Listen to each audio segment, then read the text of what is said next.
Brother here has his art photos exhibiting at the Hempstead Afro-American Museum. What's the last date? Around Christmas time. They will be taking it down. Any other announcements?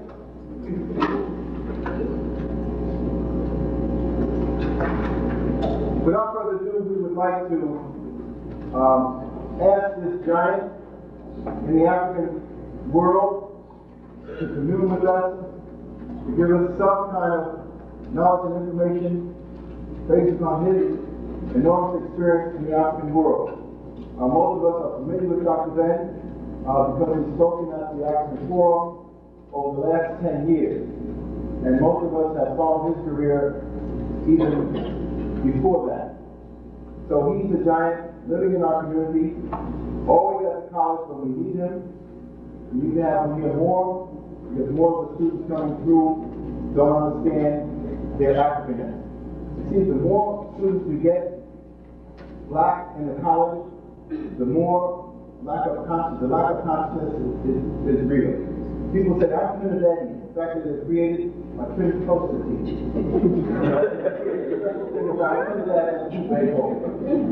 I'm Haitian, and I'm Jamaican.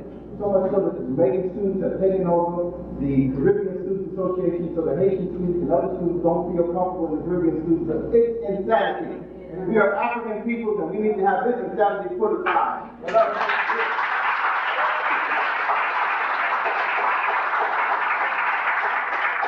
person who has let us know that we are African people and has hammered it into our head and told us about our greatness is Dr. Yosef Ben-Jochannan. Would you welcome our brother here?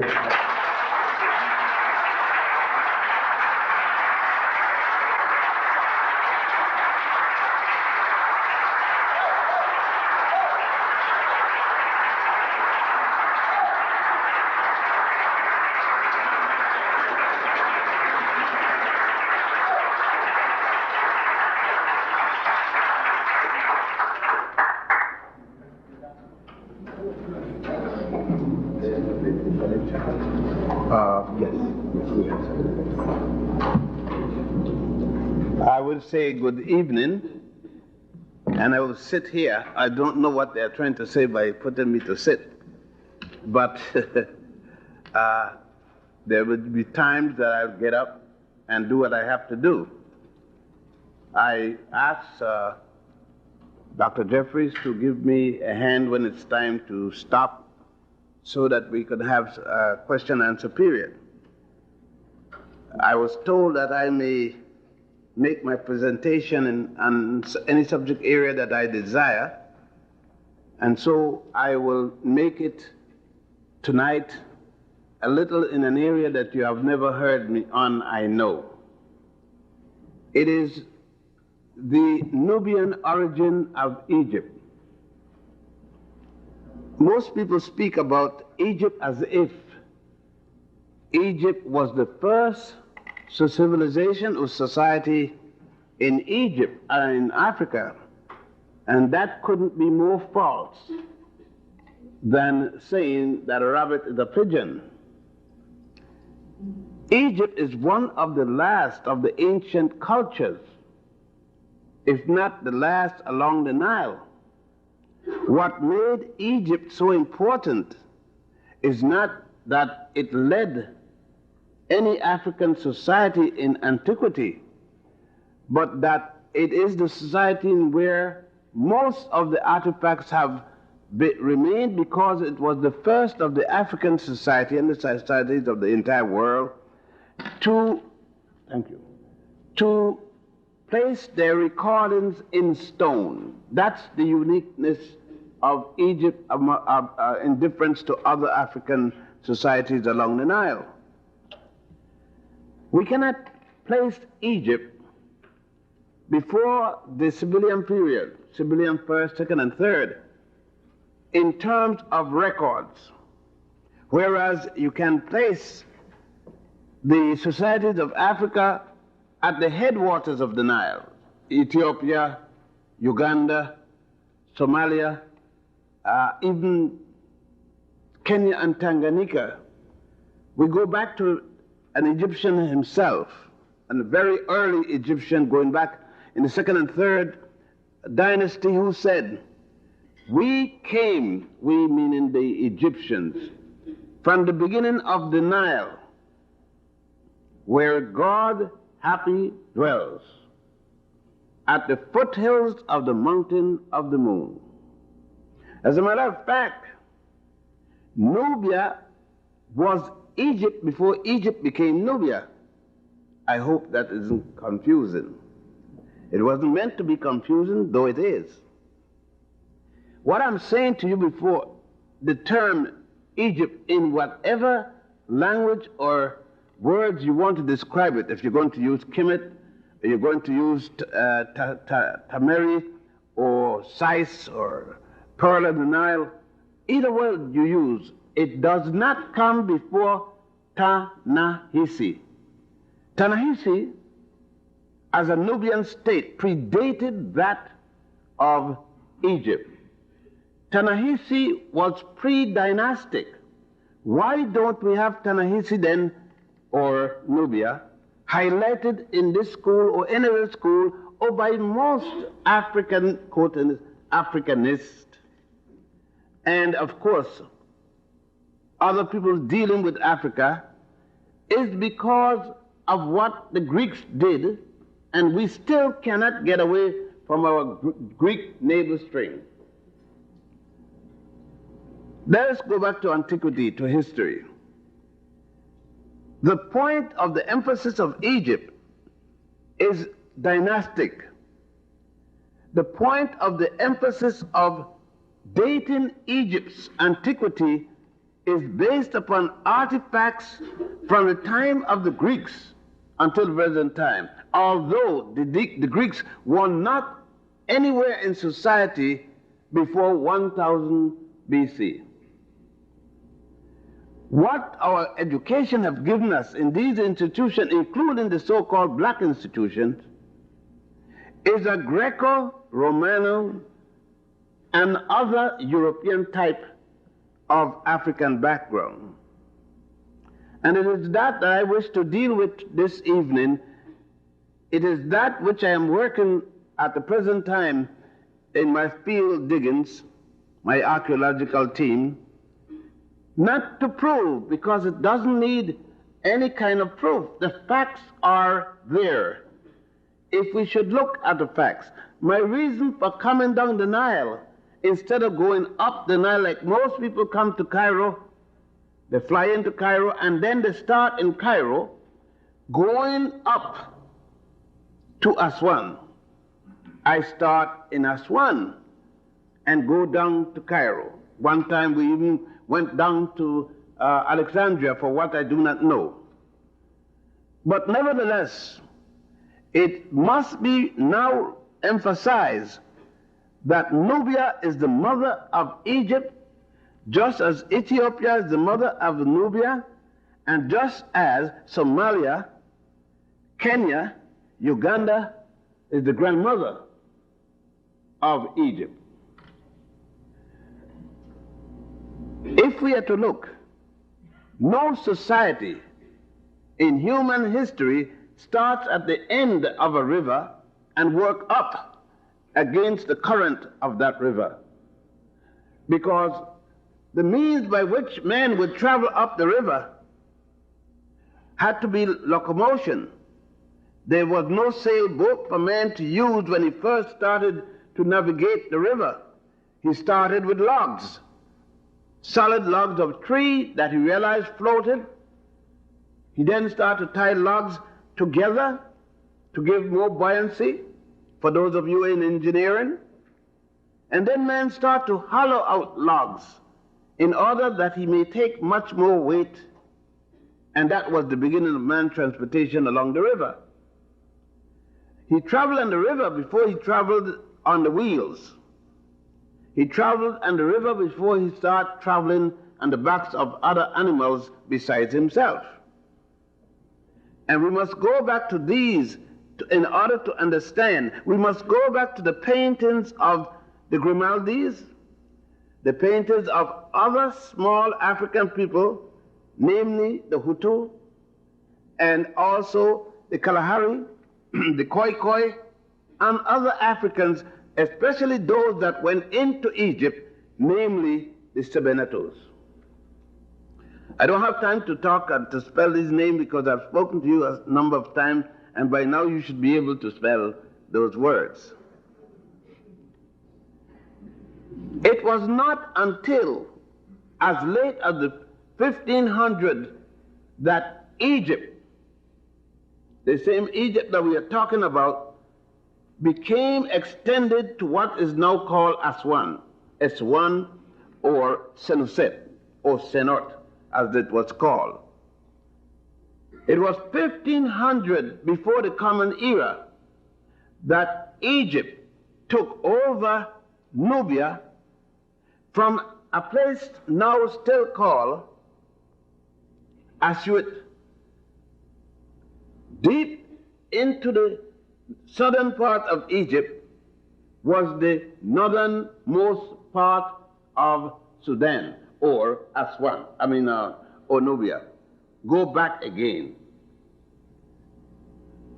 If you are accustomed to Egypt and you are in Luxor, you must travel north. That means going down the Nile to at least 200 miles north to come to Asyut. You draw a horizontal line parallel to the equator and run it across Egypt, and that's where Nubia, up until 1500, which will bring us into the 18th dynasty, that was still Nubia. So when you're speaking about Nubia, you're speaking about the creation of dynastic Egypt. And again, that's what we have overlooked in our Greek mythology, in our Greek training, in our European education. The 18th dynasty, or 1500 and thereabout, bring us at a period of time when we are speaking about the Inhoteps, that would include Akhenaten. It brings us before the very noted, and in my case, the most noted of the Egyptian pharaohs in terms of what they contributed to society, which will be Ramesses II, and all that happened subsequent to that. However, what is overlooked is the role that Nubia played even in dynastic Egypt. We know of Nubia, and we deal with Nubia in terms of one particular person, and that would be the wife of Ramesses II, Nefertari II, because we then generally don't speak of Nefertari in terms of second.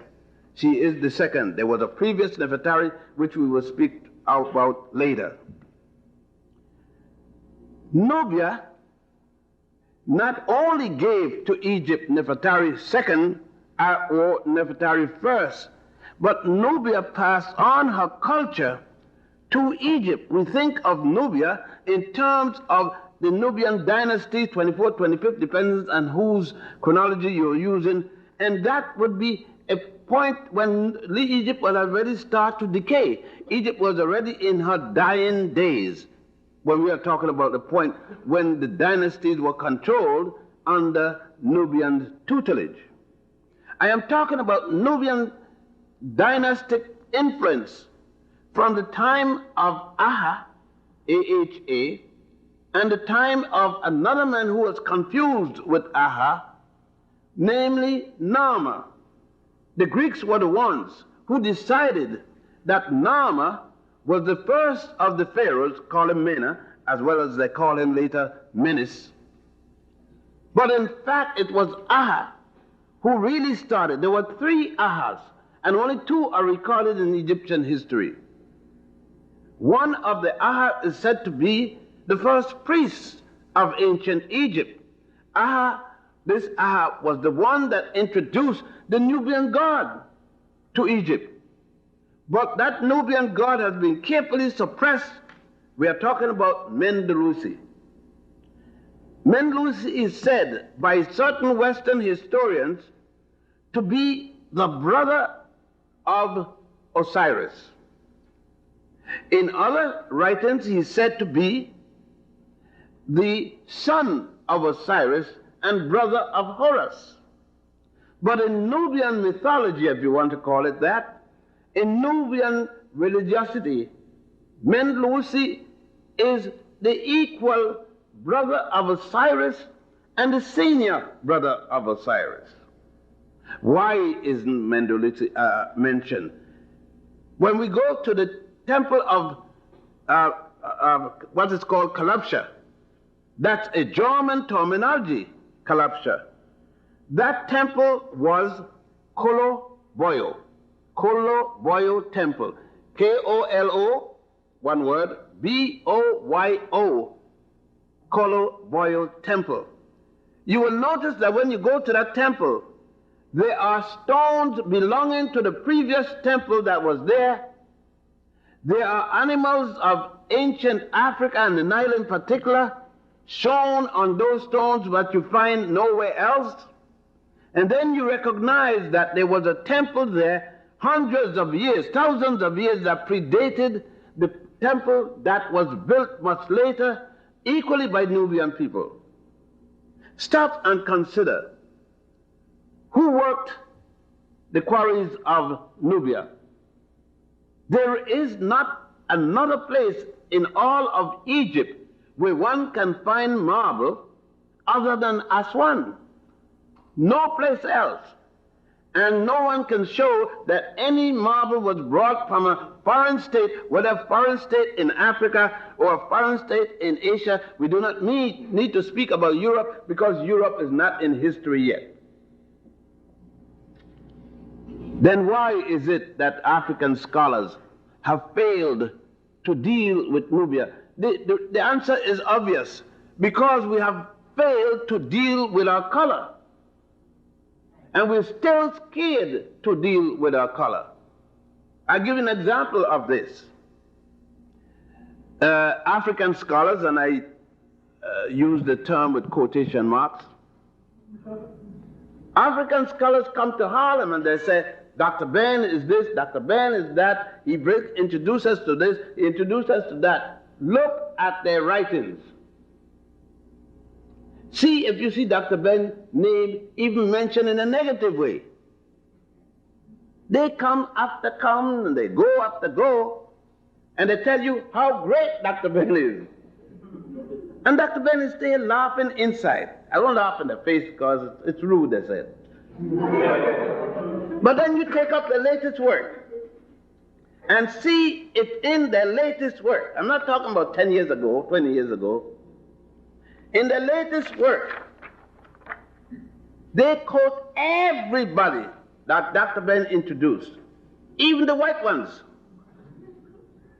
The present star in academia that they quote, Bonnell, was a fellow that came and sneak in my classes at Cornell up to the last day when Cornell was getting rid of me. They came to find the last piece of information. Today, Bonnell is a superstar, yet he quotes me all over the place. You know, I am known to be blunt. Take up the last book of, Africa Revisited, or somebody revisited, and see if you see any of those scholars, any one of them, quoting Yosef Ben-Jochannan.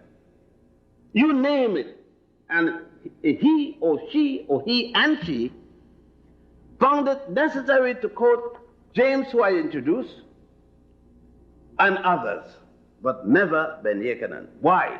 Because Ben-Jochannan dared equally to say, among other things, that the civilization of Egypt is a black civilization, and say it without a benefit of doubt, and deal with the rape of Africa in terms of the Greeks of yesterday, the Greeks of today, and all other Europeans combined. And why do I say this? Is it And why can't they say this? Because all of them, I can't say bar none, refuse to do the most essential thing. Get out of the library, get out of the museum, and go to the field. Take off your three-piece suit and the tie. You can use it. I use three-piece suit. This is my camouflage garment, my gig, as the brothers say. But you have to go to the field to deal with that original work yourself. If you want to be a mother, you can't be a physician dealing with mothers. You got to be a mother. Get pregnant, then you know what it is. You could be a faggot, that don't make you no mother. You could sympathize, but you will never know what it is to be a mother. You will never know what Egypt is unless you go and do that original spade work. How could I tell that Nubia is the mother of Egypt? Before I started my latest digging a year and a half ago, every time I dug a spade, and it's not me alone, there's 6 other brothers, 6 Nubian brothers with me, but every time we bring up a shovel, I am not looking for no major find, I am looking for the tiniest bit of relic to put me back with the ancient brothers and sisters. But it's not only that. I go back to the ancient people, the ancient modern people, if you want to call them that, those Egyptians, those Nubians who cannot even speak today Arab. You'll be surprised to know that that there are thousands of Nubians who do not speak Arabic in Egypt.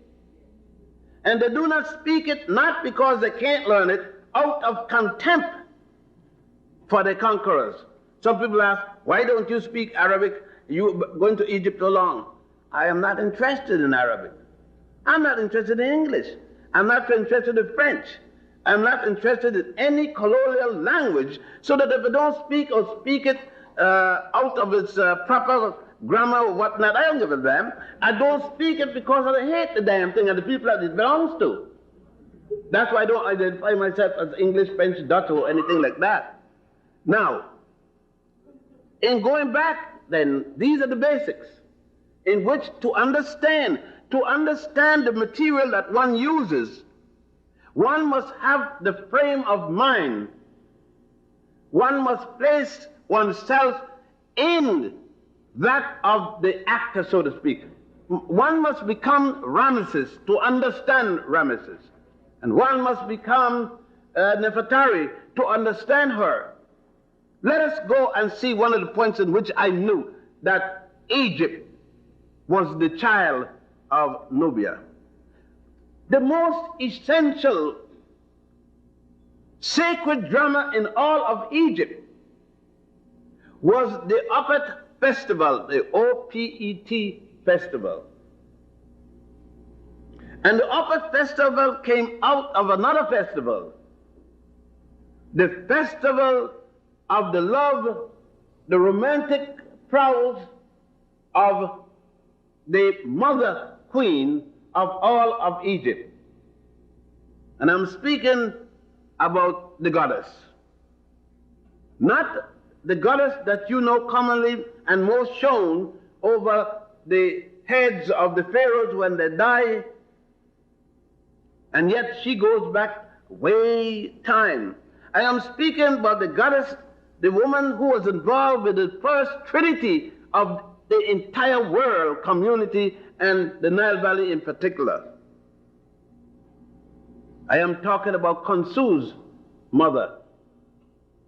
Khonsu is called various names, and I'm using the name that you're most familiar with. I am talking about goddess Mut, not goddess Nut. They're 2 different ones, M-U-T and N-U-T. Why is it that all the writings there's an emphasis on goddess Nut, but no emphasis on goddess Mut? Because it's clearly stated that goddess Mut is a southern goddess. Southern means Upper Nile. We must look back and say, was goddess Nut worshipped south of Egypt? Not at all. The ancient Nubians and Ethiopians, on the other hand, worship goddess Mut. Anywhere you go, to the beginning of the Nile, there are folklore about goddess Mut in Uganda up to today. As a matter of fact, there is folklore about goddess Mut in Nigeria today, coming to Nigeria by way of the Yoruba religion. There is mention of goddess Mut all the way in Haiti, in Dambalawedo. Dambalawedo is a transition of the religion that comes through the Yoruba ceremonies. There is mention of goddess Mut in Maniquismo, in Cuba, and even in Puerto Rico, where we are talking about Santerismo, there's a mention of goddess Mut. So what has happened is that all over the continent there are influences about goddess Mut. And we cannot avoid it. We see the symbol of goddess Mut as far south as what was called Munamatapa, before the Europeans tell us we shouldn't call our own country Munamatapa. It is a bad word. And then we turn from that and call it now Namibia and the other name, Azania. I still say Munamatapa. Now, what we have to do in this case, and I know this lecture may sound rather strange to a lot of you, but I passed a certain stage now. It's introduced, take it, go with it. Now there's other stages you've got to deal with. In other words, we're past first grade, second grade, we now past kindergarten, we're now in junior high school, we passed college, you've got the doctorate, now let's go to the postdoctoral lessons. See, let us go to the one that you can't get in the classroom at all. You must come to the field to deal with this. Let us go to the one where we're talking about upon which the foundation of spirituality of ancient Egypt rests. We are talking now about the mystery system, and we have taken up Professor James's work, beautiful work at that. I wish Richard Moore was alive and a few other people for us to deal with it. I wish Professor Seifert was around for us to really deal with how those thoughts were placed into order in the various works of Professor James before he wrote Stolen Legacy. The 8 papers which Professor James published that led up to Stolen Legacy. What it is that brought about the ancient Egyptian philosophy of God, the concept of God? What is it that brought the ancient Egyptian concept of theology to explain the theosophy? Was it an experience from a supernatural being coming from outer space, as most of us tend to believe it, a hocus pocus? Was it some god that fly over some part of Egypt and said, come here, and got up on top some hill and passed down a tablet or something? Was it any of that? No, none whatsoever. It was science. The ancient African used science as the foundation for religion. And I guess I should remove the word religion from that. As found in the documents, the ancient Africans in their writings dealt with the first concept of God. The universe and all there is in it. All explanation of the totality. This is the reason we start to talk about the universe in terms of a circle. But the ancient African placed at the center this circle, the universe, was that which contains everything. And the ancient Africans said, that within this circle, there are 4 quadrants. They didn't use the word quadrant as the English word, of course. But in the center of these 4 quadrants in this circle, there is a centroid axis. And the Africans, the ancient Africans, projected this. And from that projection, and if you carry that to the extent, you will come back again. This projection would be equal to that projection. But if you take this, let's take this, or take this, and we have this. Let's move this up, and we have that. Let's separate them as one pyramid and another pyramid.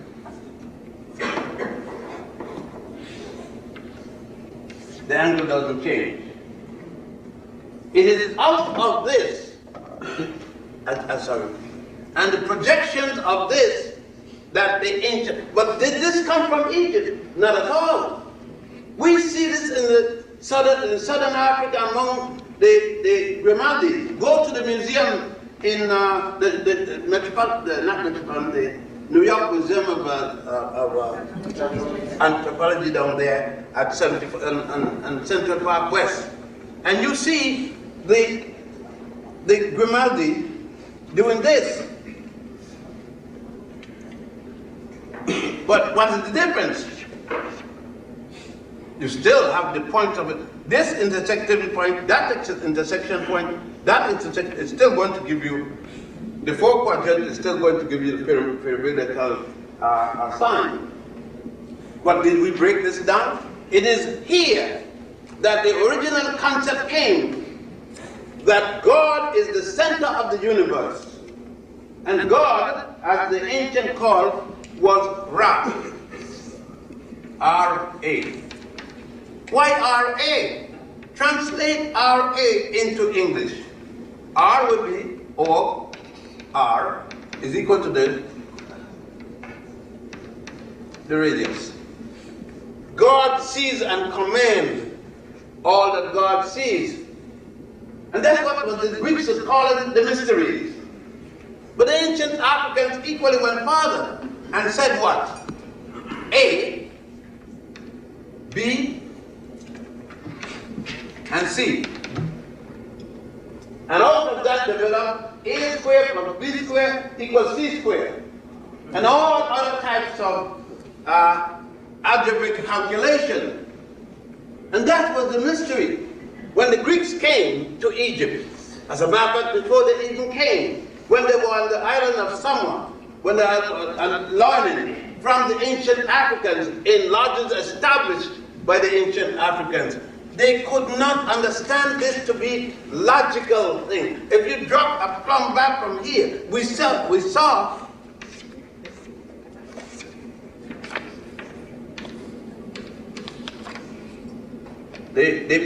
God here, we always see Tahuti, the God of measurement and the God of recording every event. There was nothing superfluous to him. There was nothing extraordinary to them. The ancient Africans were so acquainted with their tradition, acquainted what was the ordinary day of life for the common priest. Mathematics was not surprising to them. They had mastered mathematics. And because they mastered mathematics, they mastered religion. They mastered the concept of the human feelings against it. Thus, the ancient Africans, when they did this, they equally introduced something which the Europeans cannot conceive up to now. They show you the feather of truth, justice. Ma'at, as it's called today. Ma'at, an Ethiopian ostrich feather, again symbolically the heart soul. The heart soul. and they put an eye here, 2 eyes, a nose, and a mouth, dealing with the heart. The ancient Greeks couldn't deal with this, and therefore they eventually put the symbols of existence, an arrow. They had to have violence going through the heart, just as they have violence in terms of our love making. Even the lullabies up to now that the present Europeans sing, Rockabye Baby, on the treetop. When the treetop baby, the baby gonna drop and break into two. Pump it down in the wall, get a damn phone and bust up. You know, even the little rhymes for the little children go wind up into murder. So they couldn't think of this kind of thing. The ancient Africans, from this, it is from this the ancient Africans used to conceive the possibility of God. The translation out of this came another aspect that the Africans see. Now we have the circular shape here, we have the circular shape here. And we're really talking, the ancient African started to devise methods by finding these chords. What did they mean? Out of this, the African did more. He reversed this and did this. He finding the strength of things around him. Most of you young men are engineers. It's not only for making a dollar, so you could buy a BMG and a G or V or these are spiritual dimensions. The ancient Africans did these. The moment factors here. To the maximum moment in here. The moment. Listen to it. The moment that you reach the point of resistance and gives the fluidity of it, you're going to have a bending, right? Those of you in engineering. If you pass the moment factor and pass the center of this, you go into a sharing factor. The moment it was a snap. You have that in religion. Religion was a scientific calculation by the ancient Egyptians. Excuse me for those of you who don't deal with strength of material and so forth that you may not understand, but you're supposed to understand. What do you mean if you don't understand? You're an African, you're supposed to understand.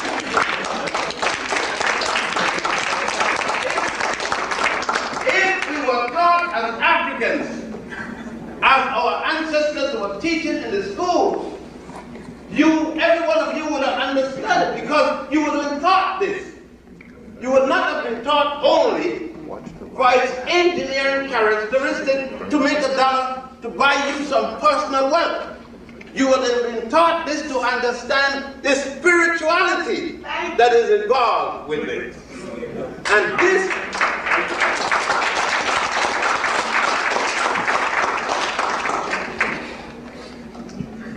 this is the aspect that we have forgotten. We have forgotten this because the ancient Africans using the same thing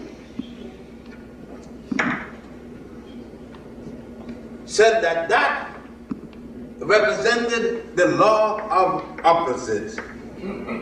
Huh? Law of opposites. For this is that, for this is that, for this is that, for this is that. Everything you go, anytime you move from the center point, there is an opposite. You can carry that center point any place, there is an opposite. Anywhere you move it, it is something you said that you translated and say. In order to come, you cannot come out of this force field, right? If you move from here, from the center to there, in order to stay within the force field, this, although the distance from here to here is greater than the distance from here to here, the force here must be equal to the force there in order to stay in equilibrium.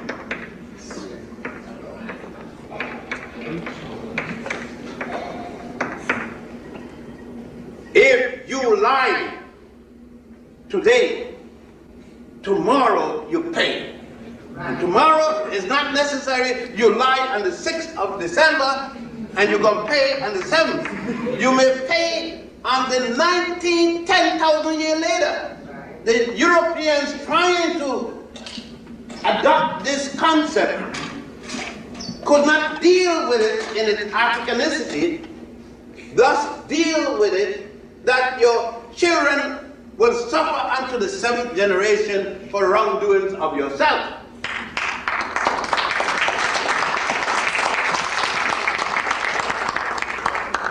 Now, you see why we can't find Nubia? We can't see Nubia because where did this start? We've got this.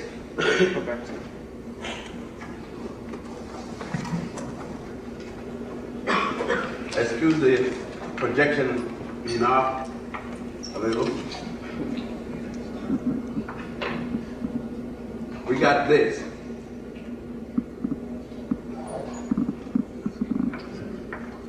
So we got where Africanization meets. But we also have this.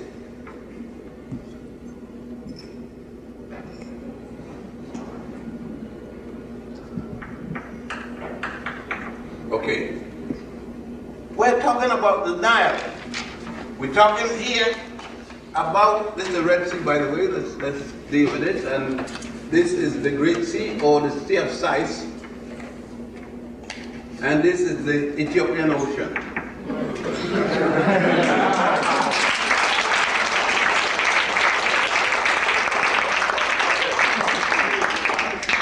It has been changed to the North Atlantic, to the South, and the South Atlantic. This has been changed to the Mediterranean. We're talking about a time when there were no Europeans known to be doing anything. It doesn't mean that they weren't wrong, but they were messing with ice. They had no concept. They didn't even have the idea of making fire to keep them warm. I'm talking about the time when the Europeans used to kill, out of every 5 girls, they killed 3. Because it cost too much to keep a woman alive. So they went to not polygamy, which they condemned, but they went to Fratricide. No? The opposite of polygamy? Monogamy. Actually, the third factor. Polyandry. I mean, you all went to college.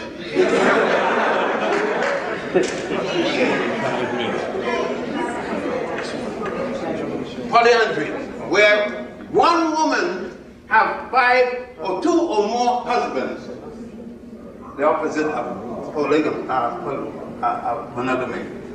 Now, they had to do that because they had no food. When you don't have food, you can't be restful, you have to be restless. You got to be always thinking and getting up, getting as little sleep as possible to get out there to catch the next fish coming up in the hole, when you dig the little hole. The Africans here had no holes to dig. There were fish all over the place. They didn't need to dig any hole.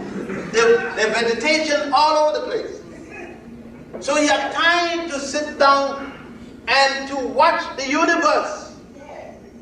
He had time to be here and figure what it would be here. And time to figure here. Thus he understand, he knew by this. He also knew, this is religion, he also knew that at point A, B, C, and C, he looked, he had time to observe, and he knew that it would take 28 days to go here. And he didn't know it would take 28 days to go here. 28, and he said, the object that he saw here, call this moon, call this any other thing that you wanted. And he knew, that's why he knew. There were no damn nonsense the Africans thought about any wall being flat. The African knew the wall was not flat because he had already figured the wall out to the point to give us a calendar called the stellar calendar. a calendar based upon the stars that he had seen looking here, he saw there. He then conceived that here was the beginning of the world at a place called Giza, centroid of the 16 pyramids that were there. And thus, this nonsense about the African using the pyramid for a water pump. I mean, you know, that came because nobody who wrote that went to the field. You could not have gone to the field in the pyramids and come up with such a thing. You first write it, then you come to the place, look at it and say, yes, I agree, it's so. You got to come. You got to come and see it. Because if I drop a perpendicular here, you see, if I drop a perpendicular there, it is this same line. If I drop a perpendicular here, if I drop one from here, you see what's happening all the time? Yeah. It is going to be the same series, it's going to be the same. So the African knew that when he stood at this position, and that's why I know that Nubia was the mother. Because when I go to the temple at Sinot, and the island, the tip of the island of Elephantine, what is called Elephantine these days, Sinot, and I dig and find how the Nubians, when I look at Sinot, the temple of Sinot, most of the temples are rectangular. Most of the temples have their Holy of Holies. Let's do this.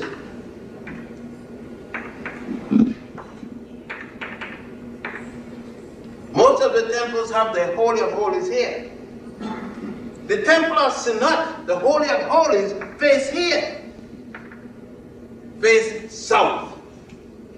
From where the source came. Let's take the Nile.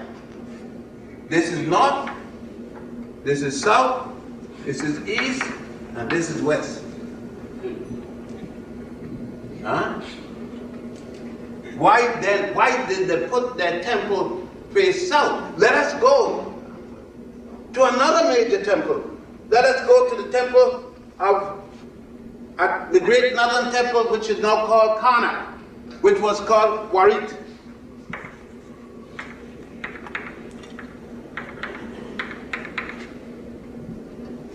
Where Warit, here we are. Here is the symbolic. I'm going to put Cairo here, but it doesn't belong here. Cairo doesn't come until the 12th century of the Common Era, when Saladin, the Arab, established a little city called Fustat, F-U-S-T-A-T, which is today called Cairo. As a matter of fact, there's an old part still called Fustat by anybody who knows the history. But let's take Fustat over here, or Cairo. And I only use it for references, not an ancient city. Well, we put Fustat there. So therefore we know this is at the west side. It is here, over here, that the pyramid field is, and the West Bank. Whether it is the Giza pyramid field, Asubia, Absar, any of the pyramid fields, Saqqara, any of them, they're over there. Let us take now the great temple of, here is the Nile, here is the east, the east side of the Nile. The west side of the Nile is the burial grounds. We are talking now about the Valley of the Kings, etc.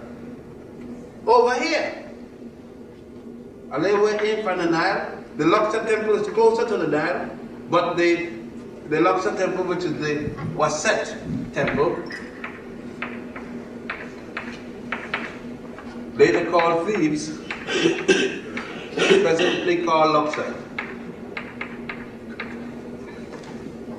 This temple that we're talking about runs in the direction of the Nile? No. It runs this way. The temple of Waset, Karnak or Warit. And the temple has, this temple has right here, it's Holy of Holies and its altar to the west, contrary to the later temples. Why? The temple in the great temple of Ramesses II is here, looking this way. But the temple of Ramesses II, looking this way, the Holy of Holies is here, looking to the north. As we enter the gate to this temple, within the temple now, we're talking of temples, for those of you who have been there, temples within a temple. The temple of Amun, the husband of Mut. We're gone again. Amun, God Amun, the wife is Mut.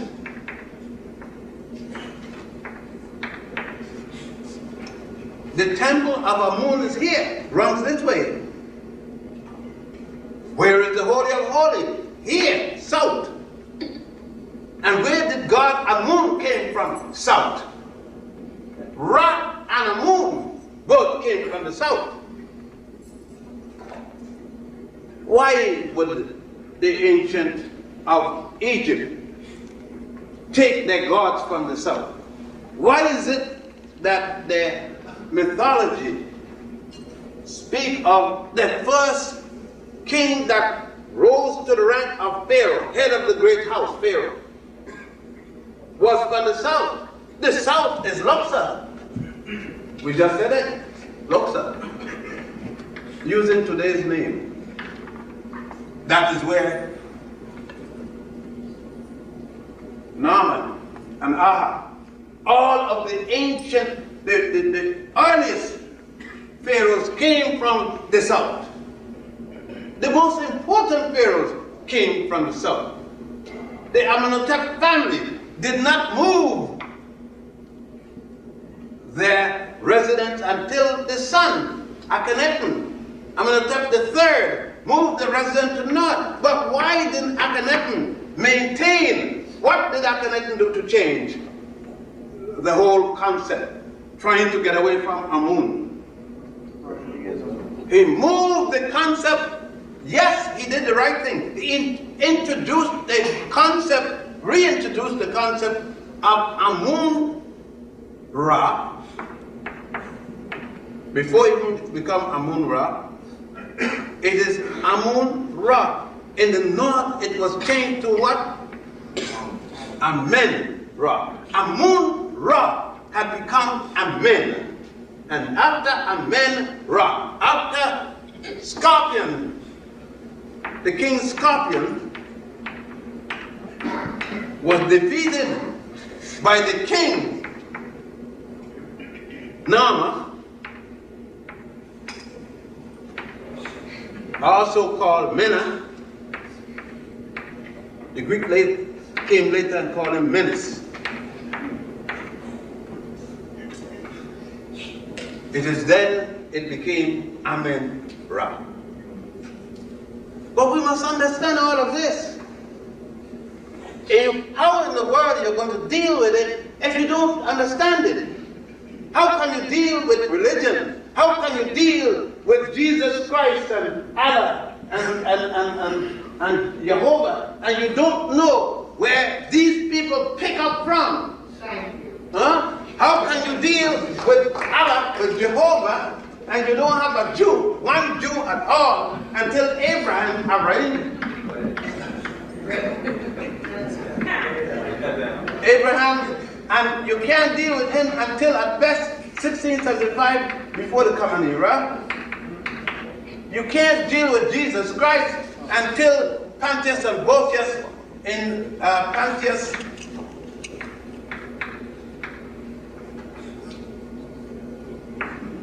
and Botius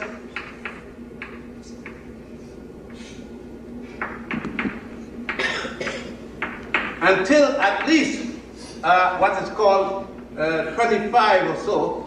He started it, so let's call it 1 of the common era. And you can't deal with Allah until you got Muhammad. Muhammad, and I'm going to speak this, right? This is the only way you're supposed to. You can't write Allah Muhammad for nobody else but this way. And you can't deal with him until 622 of the Christian era or common era, equivalent to 1 of AH, after the Hajj. If you cannot relate these factors together, then if we deal with these, just let us deal with modern Egypt. Egypt has already gone a number of dynasties, a number of years together. We go back to at least 4100 before the Common Era. And that is already when Egypt has made a major transition. The book of the coming forth by day and by night is already transformed, already translated, already changed, it's already edited. New editions came out. But we stop at the book of the dead.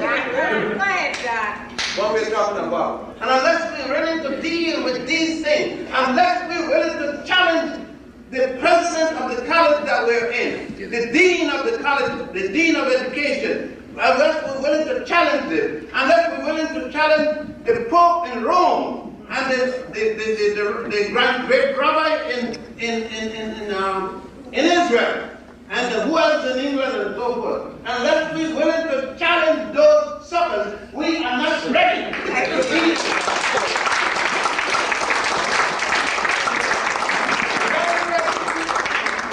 And that's why they can't quote me. They can't quote me writing what's going downtown. And they can't invite me to things where white folks are going to be. They can't invite me to things where good Negroes are going to be.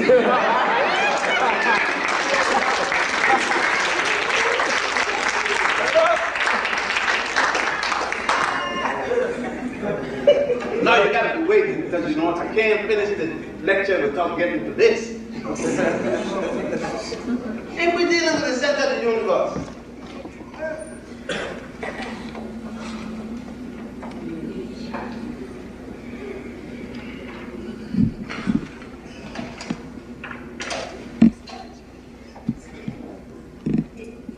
Here is the navel.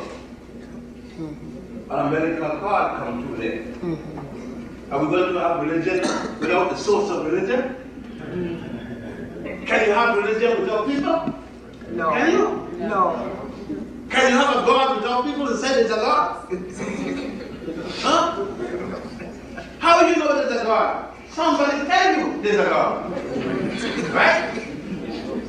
If nobody, there's something they say. If the Africans say, if a log of wood, if a tree falls down in the forest, and there is no Africans in the forest, does the tree make a sound?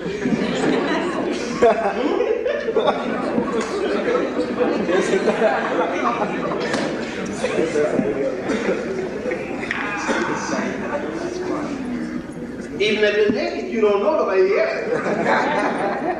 So you need me and you to say what happened. You need me to say there's God. You need me to establish God. God hasn't established herself yet. All right.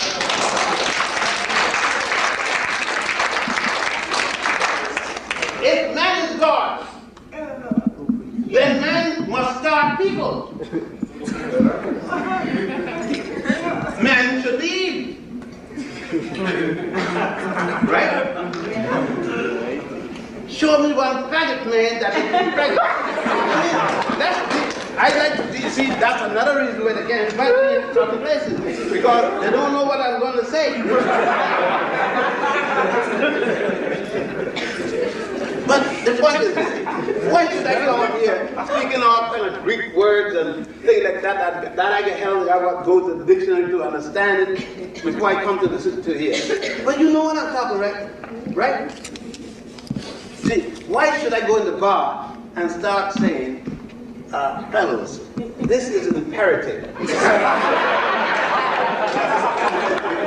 But and then once you start talking and I'm trying to explain, but if I go to the bar and say, shut up, motherfuckers, everybody's gonna listen. Because the next thing may be my 38. God come and you and tell him, would you please quiet? Yeah, because you have been conditioned. I know that you control. All I got to say is shut up, quiet. And you stop. Your master teach you that. Now, your master equally taught you about Adam and Eve. But Adam and Eve don't fit in this equation. Eve and Adam fit in this equation. All right? Because no way. You see what they said? Goddess, Nut. They wrote it down. Goddess, Mut, and God, Amun. Right? Because everything you see, when you go to again I remind you, go to the Harlem Hospital, to the labor room, see how many men lying down. There are a lot of men lying down, they're shot and they fly out in the labor room. But the only thing you see in there, giving birth, is Sister African. Right. She is giving birth. The brother in the same position, flat on the back. When he flies out, he ain't giving a damn thing. They're going to have to give him smelling salts. But the African did not look at birth. We're talking about his religiosity. We're talking about his spirituality. Thank you. Huh? The brother goes and took this. And he created a goddess to explain to another brother. He took a brother called Min, shown with one hand alone, always up, one hand. Took the brother, and he put, this is the brother navel. He put the brother penis here. Huh? Put Min's penis here, a good long one. In a way you can go and see men and mistake men. Let us cut the brother, let's cut the brother down, center. Take a AA, let's take a view of AA. AA through the brother. Let's cut a section through the brother, AA, okay? So we got projection of this section. We got the brother.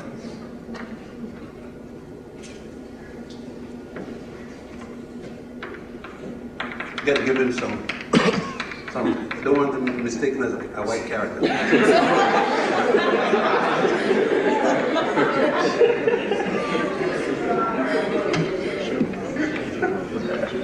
Okay. We got the brothers, we got the back section here, and we stop here with these back bones, right? And we come around here because we know this is the soft tissue and whatnot. And we got his stomach here, and then we bring his chest down to here. Okay? Now, we know we got the navel of the brother here. We know the normal gonads are here. You call it the balls. I don't want anybody to misunderstand. Yes. And the penis is normally here. But the African brother and his sister, because there was a priest and priestesses, in explaining life to us from a philosophical point, move the penis from here and put it here, that we could see the penis here. An extension of the umbilical cord. But what is the umbilical cord? It is an extension of life. It is here that the baby is connected in the womb. Even when the baby comes down here, here's the pelvic here, and it comes out the labia majora and the labia majora. And that's a bit that they talk about, labia minora and labia. Come up the lips of the vagina. Don't be fallopian tube. Up the lips of the vagina. Talk what we could understand. That's right. But at that, am I going right? The language of the neighbor?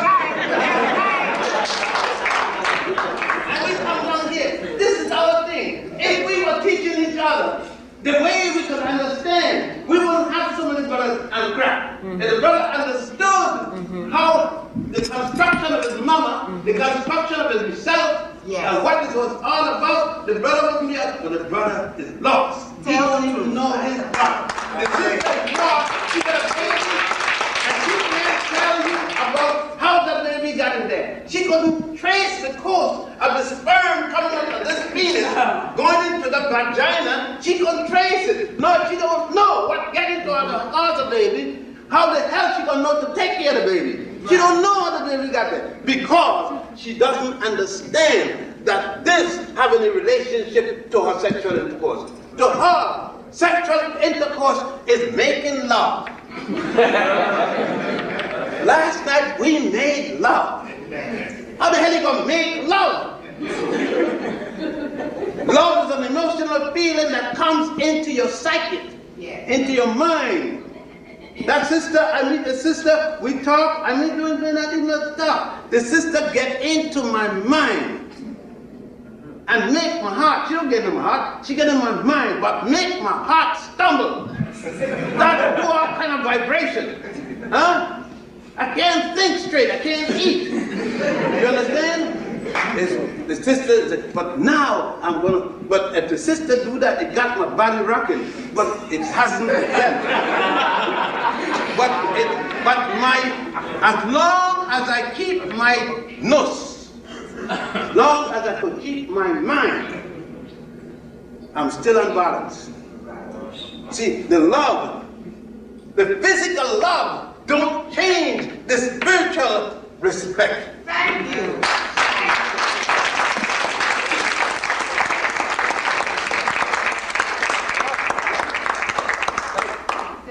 So I can't make love. I go up to the sister, take her to dinner one night, I want to school in next minute. So baby, I took you, I bought that big lunch, it's $20. Now what you gonna do? I want $20 worth of lunch.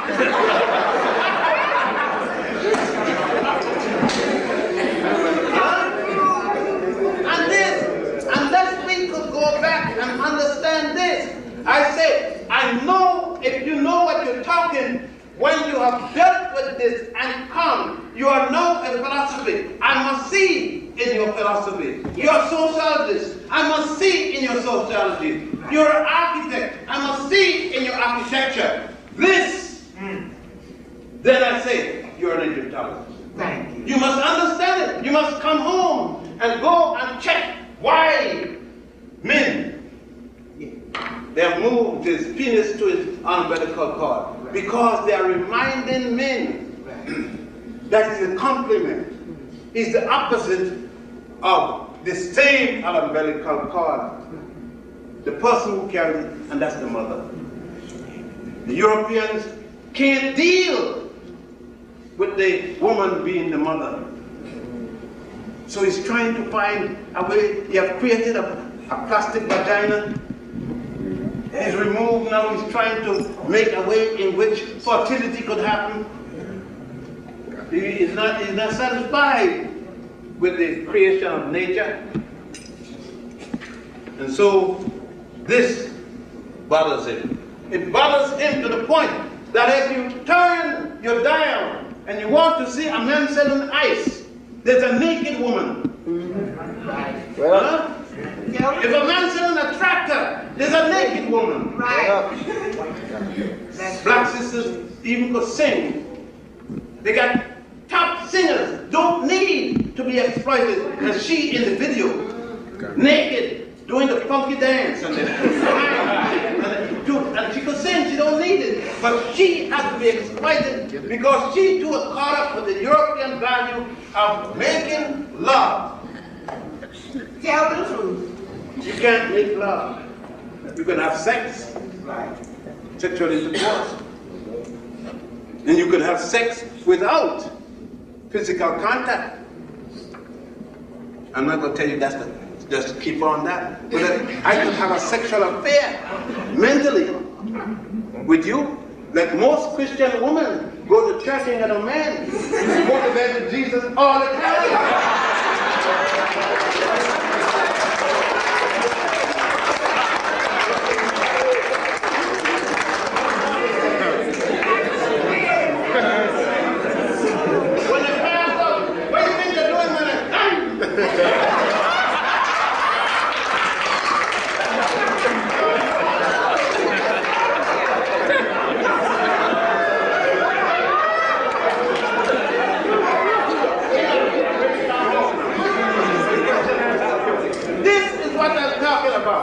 When you understand that this concept came down the Nile, go into Ethiopia and see it transmitted from its ancient concept into the drawings as you go into Fort George, St. George Church and all these churches, look at the artistry and see the sources where they come from.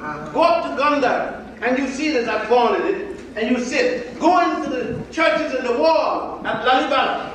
Take that same trip, go on down, and you see in the temples of Ramesses II, and before we got there, go into the Lion Mountain in Sudan. Then you come down and you see the same thing repeated going down. These are the mothers and the fathers and the grandparents of ancient Egypt. And until we use that, until we understand even the cataract, the numbering, and I change the numbers around, then we will understand. If we understand these, then we cannot write in our books using the same distortion that the Europeans use. It is not enough to say, not enough to come in the room and say, hotel. It's good, but it's not enough. It's not enough to say one word, you can't say the next one that goes with it. It's not enough. It's not enough to wear African garments, but one on the street grabbing some white woman hugging like this. You have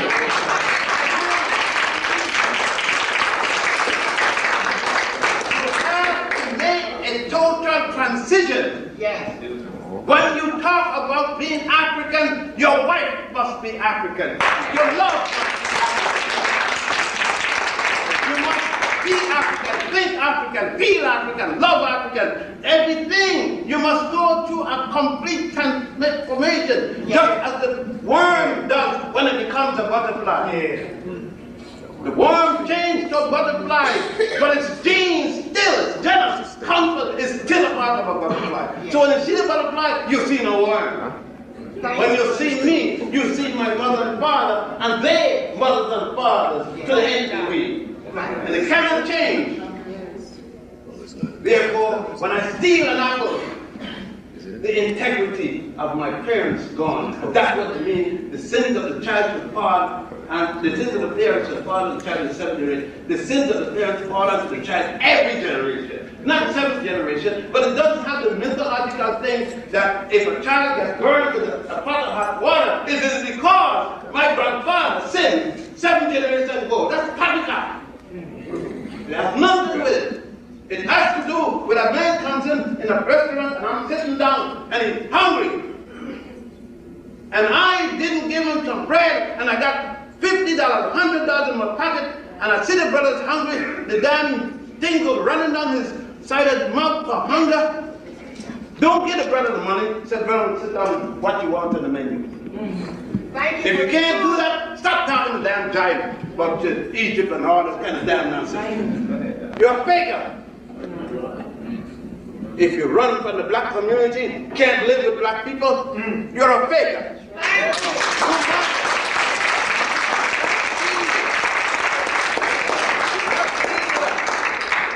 You got to deal with us. Thank you, Dr. And we have to deal with ourselves. And that's what I mean. We've got to go back up the Nile, then come down. And understand Egypt for what she is. She's a beauty. She's my child, she's my mother. She's my woman, she's my sister. But she didn't come first. Let's go back to the beginning of the Nile. Let's go back to those waterways, those lakes, and go back around there. Look at those small people. Look at us when they give us the hand. When they give us other symbols to make what was Egypt. So let us go back to Egypt. When we say those black brothers and black sisters, and they don't come blacker. Just remember, the blacker the meat, the sweeter the gravy.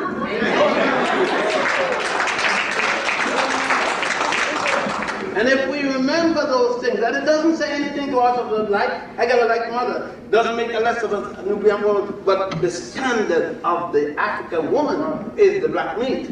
The standard of the European woman is the blonde meat. Yes. Doesn't belittle us, those of us who are brown, black, there's shades of that, but we must remember the standard.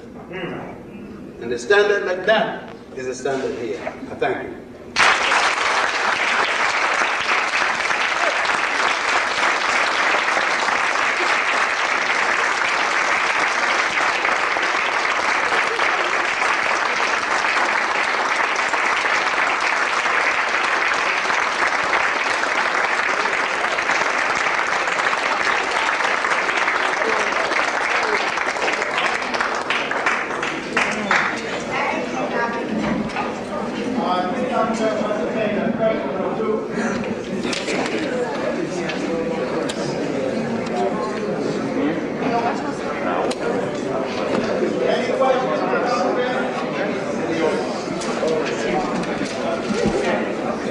Dr. Mann, beautiful lecture.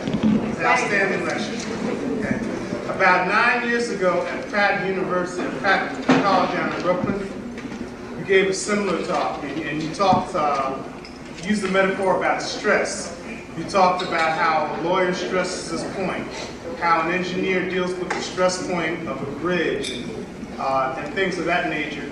And you said that the African identified that process and chose to call the stress factor God. Can you talk a little bit more about that? Thank you very much. Yes, what I did it in those times, and it's glad for you to remind me, and it couldn't be accepted. Brothers and sisters, after the lecture came and started berating me about dealing with God in terms of engineering, without understanding that when we talk about God, we're talking about an entirety. There is nothing that doesn't come under the aegis of the term God. But you see, the brother has, some of us have a thing which we call religion, or we want to use it, and then there's a thing secular and religious. That which we do on Mondays if we're Christian, all the way to Saturday is secular, and Sunday is separate, is religious. My point is that that which I do every day, every minute, every millisecond is religious as well as secular. That you can't separate my religion or my religious activity from my secular activities. When I'm involved with telling a girl I'm in love with her, that is secular as religious. How can I take away my feelings? That's why we can lie easily. We can tell a woman we love her only looking for a day, because then we have separated our religious activities from our secular activities. So that it's easy to leave her as soon as she gets pregnant, walk out and go out the door.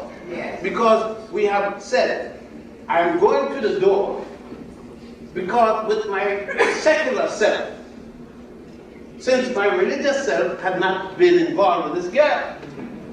But if my secular and religious self kept me under stress, kept me unable to break away the two, then I can't leave my child. I can get mad with the mother, quit with the mother, break up, don't have no more relations sexually with the mother, but I can't leave my child. So that the mother become a part of my child as myself. So I've got a forever connection with her. I got the same connection that if I had sex with her, walk out and leave her, because all my intent was to get sex, I still have a connection with her, because any time I see her, my mind going to tell me, you did that girl dirty. Right? You can't escape it. So the stress factor is that. Now, that is going to, each time I see this young lady, my pressure going to go up. Even if it's 1 point, it's got to go up, because the life is going to deal with me and bring stress. And they say one thing, stress is the worst thing that can happen to you, right? So, is it any different than the concept of stress in terms of, let's take 2 types of stress. Here is a beam, and here is the column. But here is a beam, here is a wall, and here is a beam coming out this wall. Okay. If we put a load here, right, tend to go through, we're going to have this in a moment, in the moment. The height, the maximum point and the minimum point. But this going to be different, isn't it? This going to do this. The stress going to reverse itself because it got nothing to hold the end, right? Okay. But you still have the same action happening. Now, is there a little stress when I leave my child with the woman, abandon it and don't talk to it? That's a tension. When I go with the woman and just take her body with no intent of doing right, and then go away, I get this. It's fluctuating. Here I get the bigger damage when I leave the child, because that's impelling. The load is impelling. The load here is fluctuating. I could dance around. I could justify, I could do it. Oh, well, she didn't get pregnant, so what? Here I can't say she is pregnant. Bring me back to my mental responsibility of this. Huh? And bring me back to what's coming out of me. That it is not down here alone involved, but here. I am connected to a child. And just like I made the connection to the child, like my father made the connection with my mother and bring me out, I got the connection. So the idea here continues back here, and the idea is no different than the idea here. If this is placed in stress, it will break when it reaches its ultimate limit, its elasticity. This will break equally. It tends to shear. It will tend to shear here quicker. But if it doesn't shear here and the load is here, it bends less, but it reverses the stress. But eventually it's going to break or shear. So does it matter if it shear, break here, or it's break here? It's broken. And that's the difference. That's what we are saying, is that the mathematics is no different than a human theosophical feelings.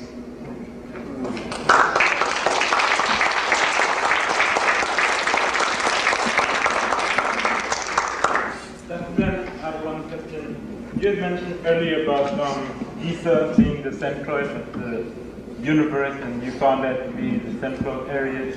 Can you elaborate more on that and how that came about? The ancient brothers in Egypt, in designing their pyramids and the pyramid field, established that the center pyramid, the one in the pyramid, what happened in the pyramid field at Giza, you have a rugged plateau, and the largest of the pyramids, the one of Khufu, is here, and it's 48 stories. Let's say up on the top, 48 stories. 48 stories using 10 foot per floor. If we have a building,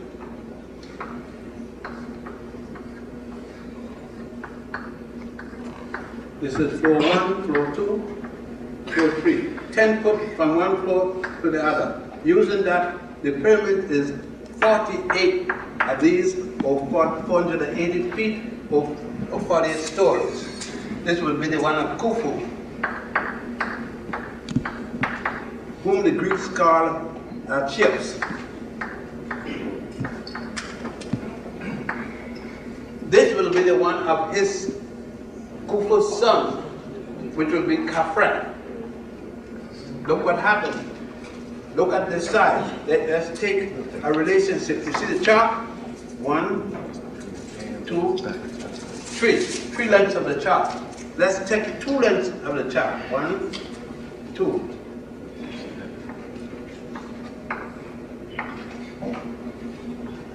This is higher than this, but it's not bigger than this.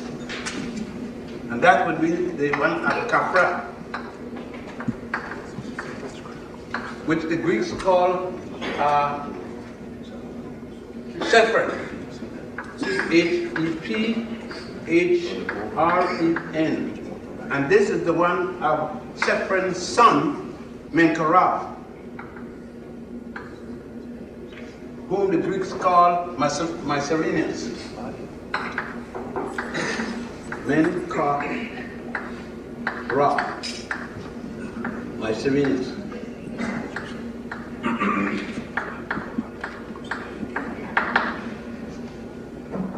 Now, this is the tallest, but because the land is highest here, the smaller pyramid look taller, but in fact it's smaller. Okay. But these are only 3 of the major pyramids that's left. There were 16 pyramids here. 3 of the major ones and 3 of the small ones, the ones of the queens, for each of these pyramids still remain. But if you notice, the ancient brothers equally put something here. They put something else. We look in the front. Let's make a projection of this. Equally here, they put something else. Now, this is the head of a human being. This is the body of a lion. Here you walk to an altar. Back of the altar, you have a stela with the words of printed on it. This is equally him. It's centered on the center pyramid. And the brother said, this point is equal to this point, so that this is here, the pyramid for this pyramid is here. And that's what it says in this pyramid. It's the theory, and nobody has ever been able to take an instrument and disprove it. All the instruments they take and put there, it turns to true north, and so that it is still held that that's the center of the earth. But of course, they didn't do it by wishful thinking. They did it by mathematical calculations, by religion.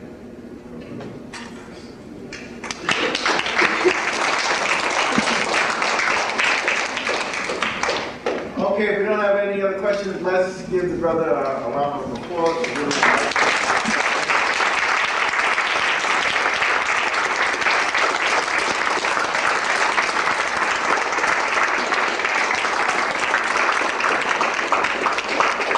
And remember that we have the books of Dr. Ben in the back with Sister Kemba, and that you have the conference this weekend in New Haven, all day Friday at the Southern Connecticut State University, and all day Saturday at the Hill House School, and you have the forum on Saturday, as well as a fundraising for ASCAC on the weekend in terms of artifacts. James, where's the fundraiser? The fundraising activity with the arts and crafts. And the ballroom on the first floor here. On Friday, Saturday, and Sunday.